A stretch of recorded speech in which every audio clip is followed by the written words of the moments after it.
Hello दोस्तों, इससे पहले वाले वीडियो में हम लोगों ने देखा था मुग़ल काल की साहित्य और अनुवाद।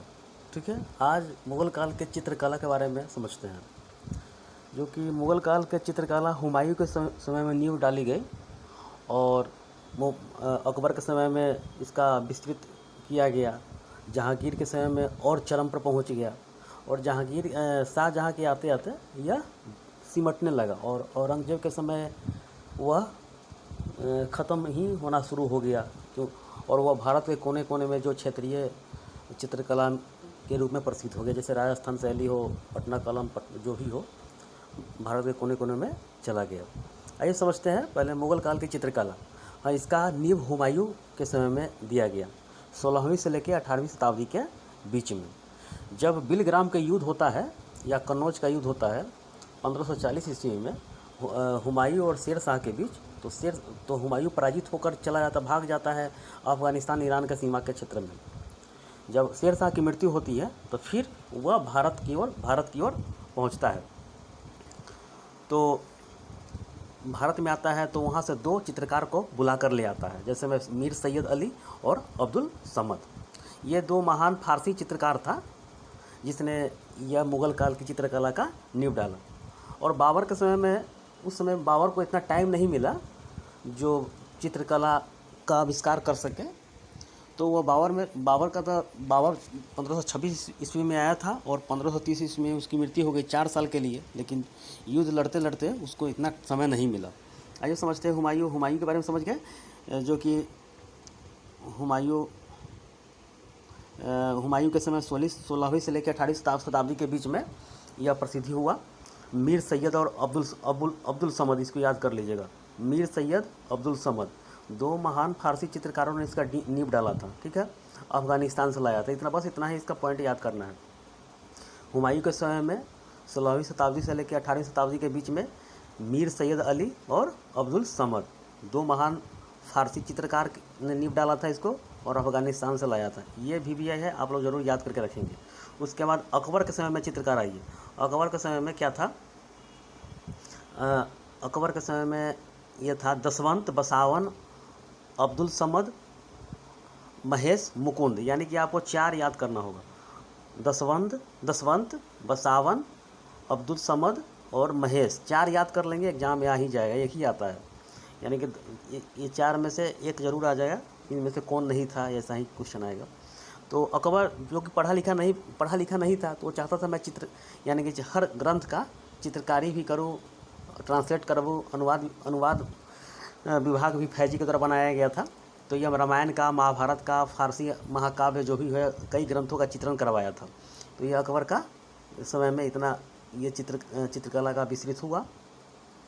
अब ये अकबर के समय में बस इतना ही आप लोग याद करके रखेंगे। ठीक है, अब आइए हम समझते हैं जहांगीर के समय में। जहांगीर को बोला जाता है कि चित्रकला का स्वर्ण युग। जहांगीर को बोला जाता है चित्रकला का स्वर्ण युग, क्योंकि जहांगीर के समय में इतनी प्रगति हो गया था, बहुत ज़्यादा हो गया था इस समय। तो प्रमुख चित्रकार था उस समय अबुल हसन और देखिए उस समय था उस्ताद मंसूर, अगारीजा, मनोहर, बिशनदास आदि। तो ये 4 महत्वपूर्ण, आप लोग इसको भी याद कर लेंगे। अबुल हसन, उस्ताद मंसूर, अगारीजा, मनोहर और बिशनदास छोड़ सकते हैं, लेकिन अब अबुल हसन, उस्ताद मंसूर, अगारीजा, मनोहर। ठीक है, यह कुशल पारखी था, यानी कि हर चीज़ को यानी कोई कौन चित्रकार क्या बनाया है उसको ही पहचान लेता था जहांगीर। क्योंकि इस समय मनुष्य के चित्र बनाने में, यानी कि चित्रण करने में शुरुआत हो गया था उस समय। जैसे में मनुष्य के शरीर के कान हो, आँख हो, गला हो, पैर हो, सब चित्रकार मिलके अलग अलग बनाता था। तो यह जहांगीर ये समझ आता था कि कौन सा चित्रकार यह क्या बनाया था, यानी कि आँख, पैर, गला, ये सब पहचान लेता था किसने बनाया था। यह कुशल पारखी भी था। कोई भी कलाकार का चित्र पहचानना, इसका ये कला था। मनुष्य के चित्र बनाने में प्रगति हुई थी उस समय। कान, आँख, पैर, गला, अलग चित्रकारी का भी उस समय विस्तृत वर्णन मिलता है और जहांगीर पहचान लेता है। तो इसके बारे में और आइए समझते हैं। हाँ, उस समय क्या था कि पक्षी, जिसमें पक्षी का चित्रण भी होता था और मनुष्य का भी। तो पक्षी का जो चित्रकारी करता था उस्ताद मंसूर, जिसे नादिर उल अस्त्र ये जहांगीर ने इसे उपाधि दिया था, क्योंकि बहुत अच्छा कलाकारी करता था ये।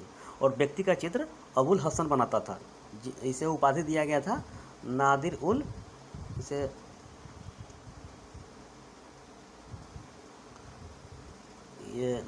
देखिए पक्षी चित्र को, यानी कि उस्ताद मंसूर को नादिर उल अस्त्र, यानी कि अस्त्र पक्षी अस्त्र को याद कर लीजिएगा। और मनुष्य चित्र का नादिर उल जमा का उपाधि दिया गया था। ये जरूर दोनों याद करके रखेंगे, ये भी पूछा जाता है। पक्षी चित्र उस्ताद मंसूर, नादिर उल अस्त्र का ये उपाधि दिया गया था, और व्यक्ति चित्र नादिर उल जमा का उपाधि दिया गया था जहांगीर के द्वारा। ये जरूर याद करके रखेंगे। और शाहजहाँ के समय में यह काफ़ी मतलब कमी हो गई थी इस समय। प्रमुख चित्रकार था फ़कीर उल का और चिंतामणि, दो याद कर लीजिएगा, एग्जाम में आ जाएगा। फ़कीर उल का और चिंतामणि, इसमें शाहजहाँ के समय में इसकी कमी हो गई थी, ठीक है। और आइए औरंगजेब के समय प्रतिबंध कर दिया गया था, क्योंकि वह समझता था कि इस्लाम के विरुद्ध है, इसीलिए प्रतिबंध लगा दिया था।